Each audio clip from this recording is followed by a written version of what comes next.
श्री गोपाळ कृष्ण भगवान की जय। लीळा नंबर 33। माकडाला पुरावा देण्यास सर्वज्ञांचा नकार। एके दिवशी सर्वज्ञ खडकावर बसलेले होते। सर्वज्ञांजवळ माकड बसले होते। ते एका गावाला गेले होते। ते गेले एकीकडे आणि सांगायचे दुसरीकडे। यावर सर्वज्ञ म्हणाले, माकडा, तुम्ही आमच्याशी नेहमी खोटे का बोलता?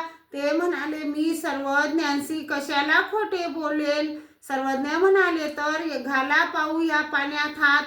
हो जी म्हणून हात घालायला लागले। सर्वज्ञांनी श्रीकराने वरच्या वर हात धरला। सर्वज्ञ म्हणाले, अरे वेड्या, तू पाणी म्हणून हात घातला असता पण इतका जळाला असता, त्यावेळी काय केले असते? ते गप्प राहिले। तेव्हा बाईसा जेवणासाठी विनंती करायला आल्या। सर्वज्ञ म्हणाले, बाई, असा आहे तुमचा माकड, आमच्याशी खोटे बोलतो आणि वरून पुरावा देऊ पाहतो। मग बाईसा त्याच्यावर रागावल्या, पोरा, तुझ्या प्रेताला सजवलेल्या किडीत ठेवून वाजत गाजत मसणवाटीत टाकून येवो। मग सर्वज्ञ जेवायला बसले। श्री गोपाळ कृष्ण भगवान की जय।